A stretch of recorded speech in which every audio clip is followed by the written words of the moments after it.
तो हमने क्या देखा, नाउन। नाउन क्या था जी, noun is the name, place, things and feelings etc is called noun.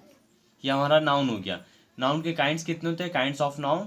तो there are 5 kinds of noun. First, proper noun को हिंदी में क्या कहते हैं? द्रव्य व्यक्ति वाचक संज्ञा। वाचक संज्ञा। सेकंड में क्या आते हैं? Common noun. Common, common noun noun, जिसे क्या कहते हैं? जाति वाचक संज्ञा। वाचक संज्ञा।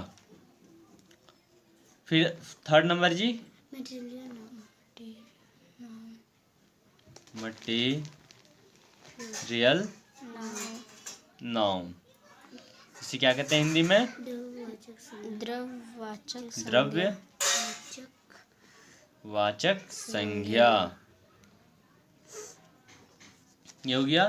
फोर्थ नंबर में कलेक्टिव नाउन। कलेक्टिव नाउन,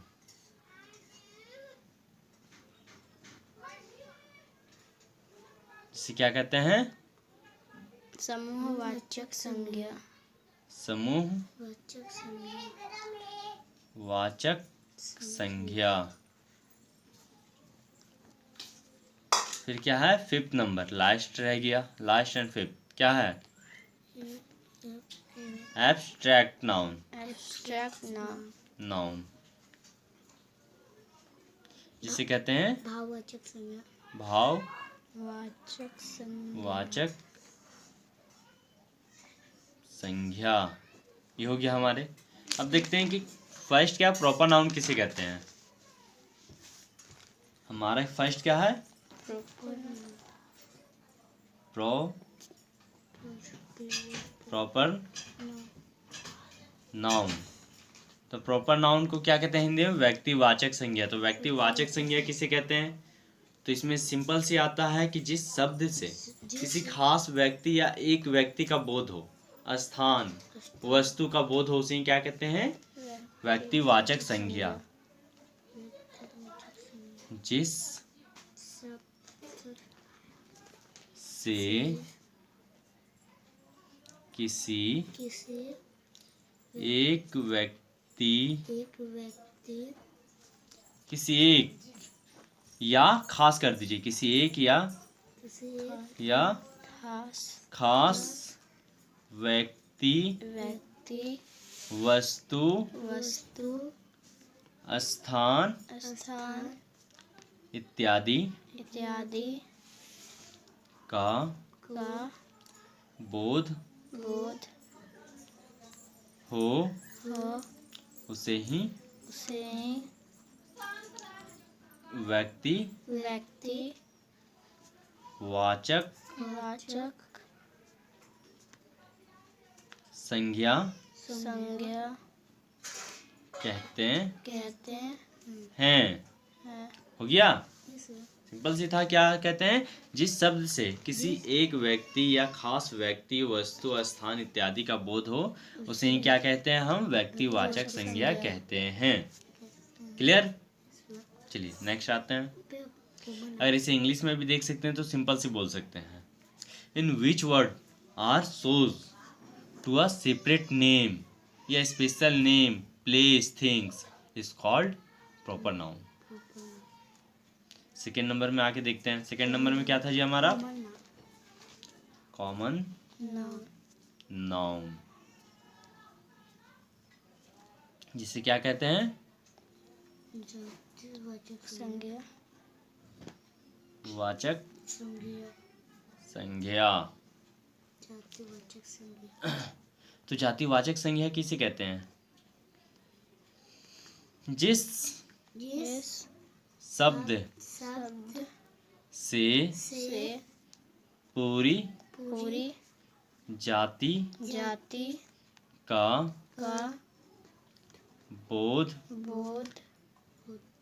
होता है, उसे ही जाति जातिवाचक संज्ञा कहते हैं। वाचक वाचक संज्ञा संज्ञा कहते कहते हैं। एग्जाम्पल भी इसका देख लेते हैं हम। जैसे जैसे जैसे हाथी, हाथी, एलिफेंट। एलिफेंट जिसे क्या कहते हैं? एलिफेंट कहते हैं। तो एलिफेंट यानी क्या समझते हैं आप? हमारा एलिफेंट यानी एक एलिफेंट, या फिर पूरे वर्ल्ड का एलिफेंट? पूरे वर्ल्ड का। पूरे वर्ल्ड का एलिफेंट आ जाता है, क्योंकि एलिफेंट तो एलिफेंट ही होते हैं ना, चाहे वो फॉरेनर हो या फिर हमारा नेशनल हो। वो तो क्या होता है? एलिफेंट, पूरे वर्ल्ड का एलिफेंट एलिफेंट ही बोलते हैं। क्लियर? फिर क्या आते हैं? तोता, जिसे क्या कहते हैं? Parrot, parrot. तो पैरोट भी समझते हैं कि पैरोट तो हमारा पैरोट नहीं होगा। पैरोट सभी को, पैरोट को क्या कहेंगे? वर्ल्ड का पैरोट, पूरे वर्ल्ड का पैरोट आ जाता है। बॉय, बॉय, जिसे कहते हैं लड़का। लड़का यानी सिर्फ हम और आप तो होंगे नहीं जी। पूरे वर्ल्ड का लड़का को क्या कहते हैं? लड़का ही ना कहेंगे, इसमें कोई डाउट नहीं ना है। उसके बाद गर्ल, गर्ल, लड़की। तो लड़की का मतलब समझ गए? हाँ। कि सिर्फ यहाँ एक लड़की नहीं होगी, लड़की होगी यानी कि हमारे देश की पूरी लड़की होगी, पूरे विश्व का लड़की क्या होंगे? लड़की ही होंगे, यानी कि वर्ल्ड के गर्ल क्या? गर्ल ही कहलाएंगे। ठीक है, अब इसके बाद इत्यादि कर दें। इत्यादि, इत्यादि और भी बहुत कुछ आएंगे। थर्ड नंबर क्या है जी हमारा? Material noun.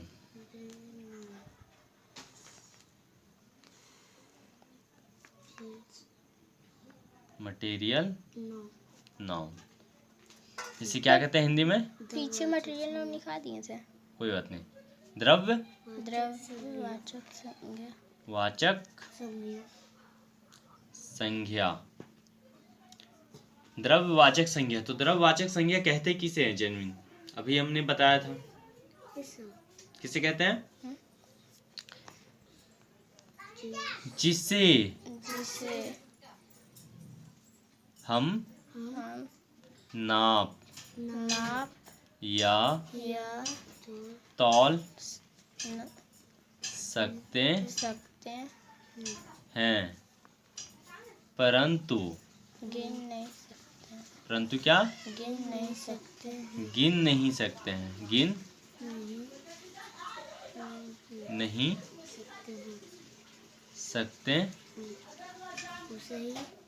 हैं, उसे ही द्रव्यवाचक संज्ञा कहते हैं। द्रव्यवाचक